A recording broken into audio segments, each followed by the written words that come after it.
La garantie légale de qualité émane de l'article 1726 du Code civil du Québec, qui stipule qu'un vendeur doit garantir à son acheteur que le bien vendu peut servir à l'usage auquel il est destiné, sans quoi il n'aurait pas acheté le bien ou n'aurait pas payé le prix qu'il a payé s'il avait connu ses vices.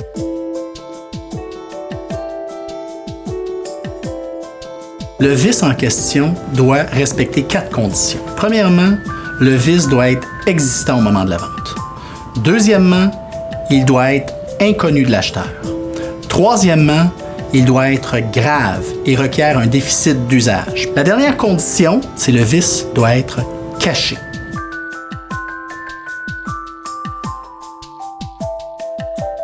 Contrairement à ce que beaucoup de gens pensent, un vendeur qui ignorait l'existence des vices affectant sa propriété sera responsable malgré tout envers son acheteur, même s'il n'était pas au courant. La garantie légale de qualité permet à un acheteur de pouvoir réclamer une diminution du prix de vente ou encore, dans certains cas, dans le cadre de vices graves, demander ni plus ni moins que l'annulation de la vente de l'immeuble. Au surplus, l'acheteur pourra réclamer des dommages-intérêts à son vendeur s'il démontre que le vendeur connaissait ou ne pouvait ignorer les vices en cause. Un des éléments cruciaux en matière de vices cachés se rapporte à l'obligation de l'acheteur d'agir en acheteur prudent et diligent. La loi n'impose pas à l'acheteur de retenir un inspecteur pré-achat. Toutefois, la loi impose à l'acheteur de faire une inspection raisonnable du bien vendu. Plus particulièrement, l'intensité de l'obligation de l'acheteur d'agir en acheteur prudent et diligent peut augmenter selon l'expérience de l'acheteur en matière immobilière, son niveau de connaissance, l'âge du bien vendu et le type d'immeuble. On s'attendra à ce qu'un acheteur agisse de façon beaucoup plus prudente lorsqu'il fait l'acquisition d'une propriété qui date de plus de 50 ans ou encore lorsqu'il fait l'acquisition d'une propriété immobilière commerciale. Si l'acheteur s'est fait recommander par son inspecteur pré-achat de faire des vérifications plus poussées en lien avec des signes, indices ou éléments potentiellement problématiques, il est tenu de le faire.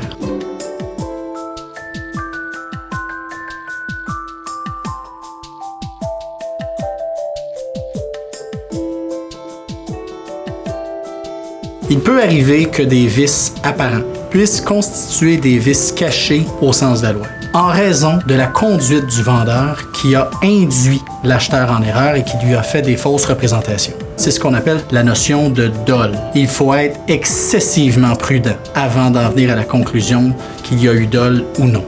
Et on doit examiner quelle a été la conduite de l'acheteur dans le cadre de la transaction.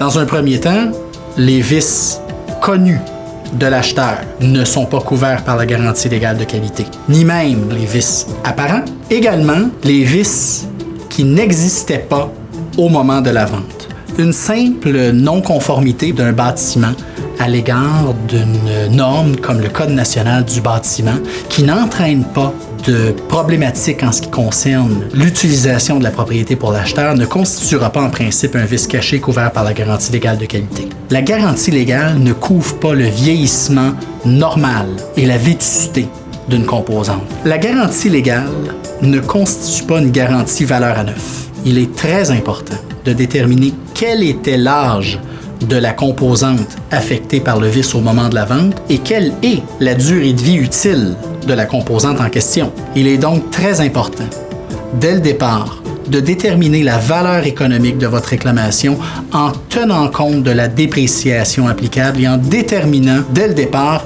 si la composante affectée par le vice avait ou non atteint sa fin de durée de vie utile au moment de la vente.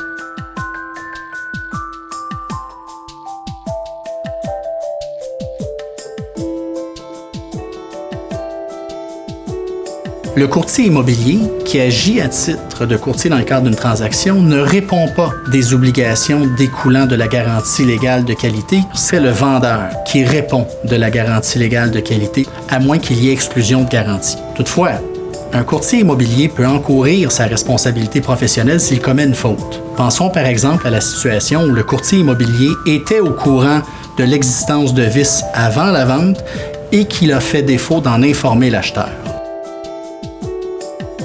Je conseille à toute personne qui découvre des vices cachés dans sa propriété ou encore une personne visée par une réclamation pour vices cachés de consulter un avocat compétent en matière de droit immobilier.